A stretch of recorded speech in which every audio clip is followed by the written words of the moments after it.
Good morning student. आज हम entrepreneurship का फर्स्ट चैप्टर ले रहे हैं जो सेकेंड ईयर का पेपर है और ये पेपर सेकंड पेपर है। तो आप लोग अब सेकेंड ईयर में आ गए हो तो मैं आज आपको सबसे पहले एंटरप्रेन्योरशिप के इंट्रोडक्शन के बारे में बताऊंगी कि एंटरप्रेन्योरशिप होता है क्या है। एंटरप्रेन्योरशिप का जैसे आपने नाम तो कई बार सुना होगा, लेकिन बहुत ही एक छोटे रूप में मैं इसको समझाना चाहूँगी कि एंटरप्रेन्योरशिप का मतलब है व्यापार। मतलब कोई भी व्यापार जब हम करते हैं तो वो एंटरप्रेन्योर कहलाता है। जैसे पहले हम बिज़नेस कहते थे, लेकिन आज इसे नई लैंग्वेज में कहा जाता है एंटरप्रेन्योरशिप। तो जैसे बिजनेसमैन कहा जाता है वैसे ही इसे कहा जाता है एंटरप्रेन्योर। जो व्यापार करता है उसे बिजनेसमैन कहते हैं, तो उसे इसकी दूसरी लैंग्वेज में भी कहा जाता है कि वो एक एंटरप्रेन्योर है। तो कोई भी व्यक्ति अपने व्यापार में कोई काम करता है, उस व्यापार में आगे बढ़ता है, तो वो एंटरप्रेन्योरशिप के अंदर उसका प्रोसेस आता है। तो मैं यहाँ जो बताने जा रही हूँ वो ये है कि उद्यमिता के बारे में, कि उद्यमिता का जो काम है या कह लें कि इसका जो व्यापार है बहुत ही बढ़ता जा रहा है और उद्यमिता का विकास एक नवीन व्यवसाय इतिहास में सर्वाधिक पात्रों का नव निर्माण कर रहे हैं। ये ऐसी दुनिया का निर्माण कर रहे हैं जिसमें इनकी कंपनियां विश्व अर्थव्यवस्था की सक्रियता में महत्वपूर्ण भूमिका निभा रही हैं।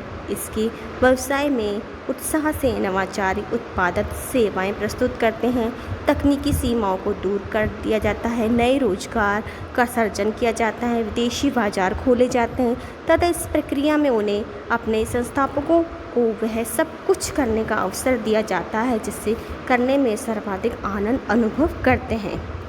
उद्यमिता का विकास लगभग 200 वर्ष पहले हुआ था, किंतु इसे जितनी रुचि 21वीं सदी से प्रारंभ से देखी जा रही है उतनी पहले कभी नहीं देखी गई। 78% प्रभावशाली अमेरिकाओं का यह विश्वास है कि उद्यमिता इस शताब्दी के रुख निर्धारित करेगा। उद्यमिता के भविष्य के बारे में अब कोई संदेह नज़र नहीं आ रहा, क्योंकि इसका भविष्य बहुत ही सुनहरा है। इस शताब्दी के प्रारंभ से ही विश्व के सभी देशों में उद्यमिता का तीव्र विकास हुआ है। विश्व में उद्यमिता के विकास का जो सूचकांक है वो 2002 का जो सूचकांक है टोटल एंटरप्रेन्योरशिप एक्टिविटी TEA जिसे कहा जाता है, वो भारत का उद्यमिता विकास में दूसरा स्थान है। दुनिया में भारत का उद्यमिता विकास में दूसरा स्थान है और प्रथम स्थान पे थाईलैंड का है, जहां उद्यमिता का विकास सूचकांक 18.9% है, जबकि भारत का ये सूचकांक 17.9% है। अमेरिका का 11वां स्थान है जहां सूचकांक 10.5% है। तो भारत का यह उद्यमिता विकास का सूचकांक अत्यंत सुखद संदेश देता है। इस सूचकांक में और सूचना और सुधार का पूरी संभावना भी है। देश की युवा पीढ़ी, महिला, पुरुष सभी उद्यमिता को अपने पसंदीदा काम समझने लगे हैं, क्योंकि आजकल रोजगार जो है सरकारी नौकरी में लोग आजकल रुचि कम दिखा रहे, बल्कि अपने व्यापार में जाकर अपने आप को कुछ करना चाह रहे हैं, कुछ करना दिखा रहे हैं। तो हमारे भारत के नौजवानों के अंदर वो जो क्वालिटी है, जो स्किल है, वो डेवलप हो रही है एंटरप्रेन्योरशिप के द्वारा। तो एंटरप्रेन्योरशिप एक कोई सा भी व्यापार जिसमें आप रुचि रखते हैं वो करते हैं और उसमें अपने आप को वो डेवलप करते हैं और अपनी गुडविल बनाते हैं। तो भविष्य उद्यमिता के अवसरों से भरा पड़ा है। प्रोफेसर मार्क डॉलिंग कहते हैं कि भविष्य उद्यमिता के अवसरों से भरा पड़ा है। नए उपक्रम की सर्जन उद्यमिता से दुनिया का व्यवसाय एवं आर्थिक रूप परिवर्तित हो रहा है। आधुनिक बाजार आर्थिक अर्थव्यवस्था से नए व्यवसायों का सर्जन करना ही तकनीकी आर्थिक विकास की कुंजी है। उद्यमिता के माध्यम से लोग बेहद दीर्घायु और अधिक समृद्ध जीवन जीने लगे हैं। भारत में उद्यमिता की जो है बहुत ही बढ़िया जो पोजीशन बनी हुई है, बहुत ही अच्छी है। अब हम इसका जो नेक्स्ट है इसकी हम ले रहे हैं, इसको हम डेफिनेशन को जो है दो भागों में बांटा है। मैं इसकी डेफिनेशन बताने जा रही हूँ जो इन वर्ग के रूप में है। पहली जो है इसके अंतर्गत इसमें कहा है कि उद्यमिता को 3 मूलभूत तत्व जैसे आविष्कार, नवाचार के अंकीकरण का मिश्रण है। मतलब उद्यमिता एक ऐसा काम है जिसके अंतर्गत ये तीनों ही महत्वपूर्ण अपनी भूमिका निभाते हैं।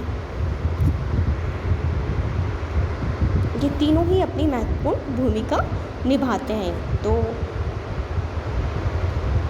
एंटरप्रेन्योरशिप की जो ये परिभाषा थी ये मैंने आपको बताई एडजेक्टिव के द्वारा। अब जो नेक्स्ट है वो है वर्ब के द्वारा। ये है, इसमें कहा जा रहा है कि प्रोफेसर मुसलमान कह रहे हैं कि किसी व्यवसाय का प्रारंभ करने तथा उसे सफल बनाने के लिए समय, धन तथा प्रयासों का निवेश करना, जोखिम उठाना ही उद्यमिता है। और नेक्स्ट परिभाषा है शुपिटर के अनुसार उद्यमिता एक नवाचारी कार्य है।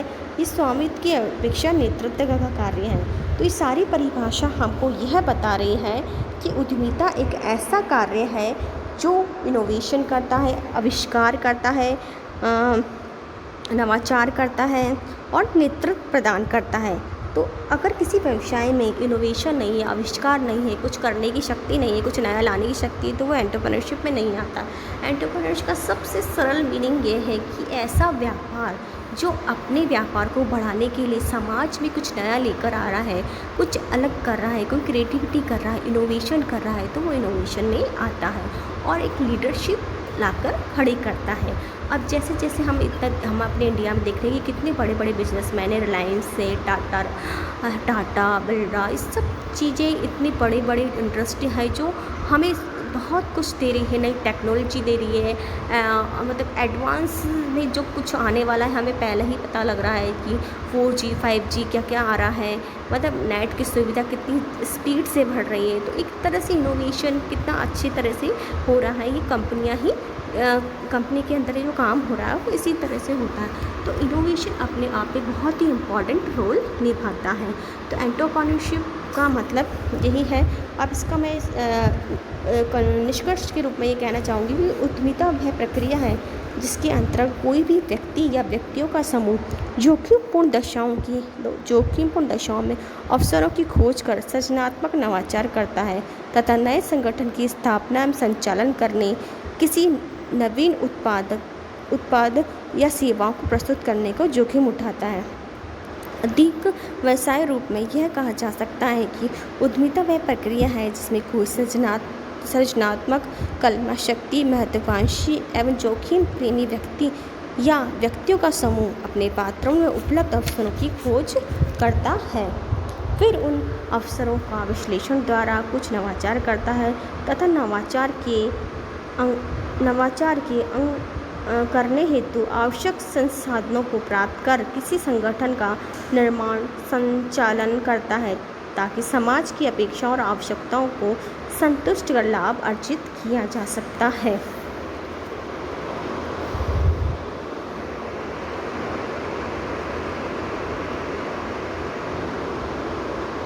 अब इसके जो पॉइंट हैं एंटरप्रेन्योरशिप, कुछ मेन पॉइंट है इसके कंसेप्ट को समझने की कि रिस्क बियरिंग कैपेसिटी होती है। तो रिस्क बियरिंग कैपेसिटी की मतलब जो व्यक्ति व्यापार कर रहा है तो उसके लिए तो एक रिस्क ही है कि उसमें वो सक्सेस होगा या नहीं होगा, और उसको इनोवेशन जो कर रहा है वो समाज उसे एक्सेप्ट करेगा या नहीं करेगा, जो पैसा इतना व्यापार में लगा रहा है उसको उतना प्रॉफिट उसका मिलेगा कि नहीं मिलेगा या डूब जाएगा। तो एक रिस्क बियरिंग कैपेसिटी के अंदर आता है।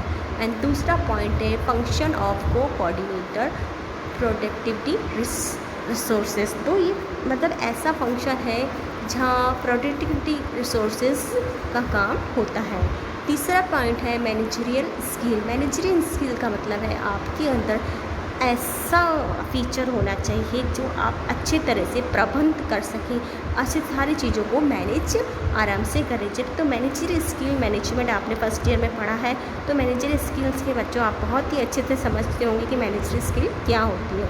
चौथा पॉइंट है इंट्रोडक्शन ऑफ इनोवेशन। तो इनोवेशन का मतलब अभी मैंने बताया न्यू क्रिएटिविटी, कुछ नया करना, ऐसी चीज़ को आप सामने लेके आना समाज के, तो उससे इंट्रोड्यूस कराना समाज को, तो एक ये इनोवेशन का पार्ट आता है इसमें। ग्रुप लेवल रिएक्टिविटी जो होती है ना, कहते हैं कि ऐसा ग्रुप है मतलब जो आपको प्रतिक्रिया देता है, रिएक्शन देता है कि आप जो काम कर रहे हो उसका तुरंत आपको समाज बताता है कि आपने वाकई में बहुत अच्छा एक काम कर रहे हो समाज के लिए। नेक्स्ट पॉइंट है इंस्टीट्यूशंस बिल्डिंग लीडरशिप। तो इसके अंदर लीडरशिप का होना बहुत ही ज़रूरी है कि आप किस तरह से काम कर रहे हैं। लीडरशिप एक एंटरप्रेन्योर के अंदर लीडरशिप की फीचर का भी होना बहुत ज़रूरी है।